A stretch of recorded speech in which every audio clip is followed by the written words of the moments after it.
Hi Stephanie, I'm Melanie Robotham. This is my video for Tomlinson's model of differentiated instruction. I have a lot of stuff written here just so that I can reference it, because if I don't have something to reference, I will talk forever and you'll be watching this video going, when is it ever going to end? So Tomlinson's model of differentiated instruction provides a clear breakdown of when and in what areas differentiation can occur. In one of the class assignments that we had on here, I stated that my classroom aligns very closely to a differentiated model.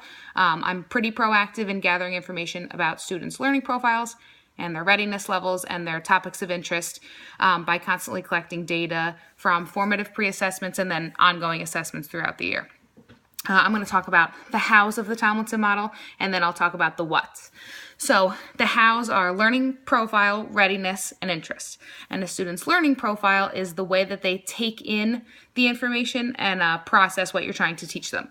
So one of my favorite weeks of this course is when we learned about and talked about the multiple intelligences, and we got to make our own intelligent universes. I liked it because I was able to, reflect on the way that I learn and if it was affecting the way that I was teaching my students and then the way that they learn as well.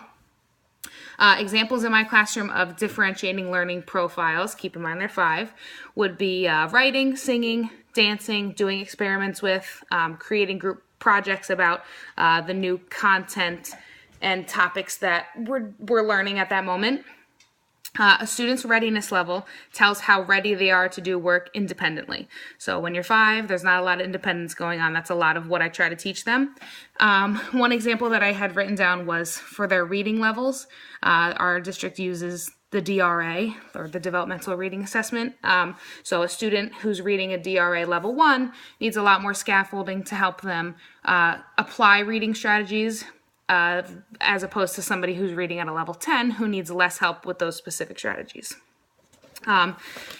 Differentiating by readiness also takes into account their physical and their emotional needs, which are very, very prevalent in my class this year, their emotional needs, because just because a student can write every word in the dictionary doesn't mean that they're not going to cry every time we do writing because they're anxious and they have, low self-confidence, things like that. So differentiating in that area can help balance the children out. When you differentiate by interest, you're helping to connect students to the rest of the world. So you're really putting a why to the why do we have to learn this, which thankfully I don't really get at the age of 5. They don't see the reason not to learn something, as opposed to high school when you're doing math and you're thinking, why do I need to learn this? I created surveys in the past that I give to the students in the beginning of the year where they can either check off boxes or circle pictures of things that they like, things that they're interested in. And then there's always a section where they can draw a picture with a little label of something that they're interested in so that I know what to include in my lessons and reference throughout the year to keep them motivated and to keep them engaged. So for this year, my kids love ocean life and they really love trains. So a lot of what I do in math and in reading touches upon those topics, and I include it as much as I can. Now, every how in Tomlinson's model can be differentiated by a what. So the whats are content, process, and product. And when you differentiate by content, you're varying the materials. So for example, leveled book choices, I have paper choice on here, media outlets, things like that. In my classroom, we do the daily 5, and we do writing workshops. So those really help me to differentiate the content, because in Writer's Workshop, they get to pick their paper choice. Do they want a single piece of paper with lines or a booklet with no lines, things like that. And then in the Daily 5, they get to shop for books for their basket. So they're shopping at their own level, but even kids on the same level might have different books.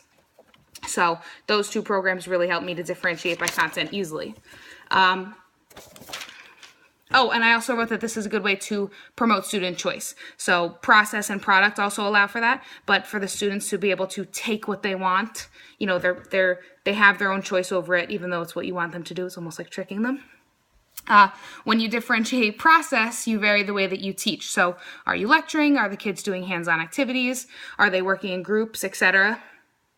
You can really level their learning opportunities under process by using different questioning techniques and by putting them in charge. So if you offer learning contracts and different kinds of independent studies, that makes them more, like I said before, more motivated and more engaged. And when they feel like they're in charge of it, it helps them also learn like time management skills. So at 5 years old, it's a little different, but after talking about it with the other people who are taking this class, the people in middle school and high school, I can really see how it works very well for them.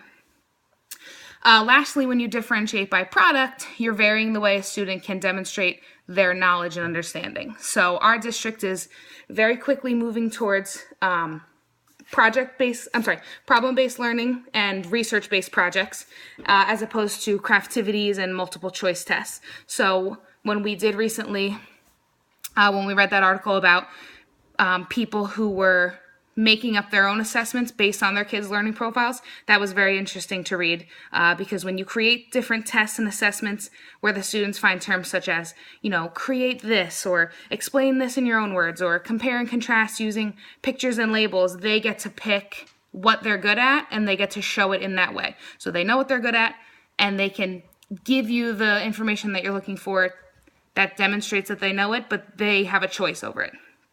The relationship between the hows and the whats of Tomlinson's model allow for differentiation in almost 10 ways. So all of those combinations vary year to year. So you can apply them differently with every group of kids you have and with every individual student that you have as well. Like I said before, I was amazed along the way of taking this class, comparing myself to the other people who taught middle school and the people who taught high school, because there were a lot of differences in the things that we did, but there were also a lot of similarities. So I was surprised that even with a 10 plus year age gap between my kids and their kids, a lot of the things that we were doing in our classrooms to specifically target people and their learning, the kids and their learning, were similar. So thank you very much, and thank you for everything in this class. I really, really enjoyed it. So thanks.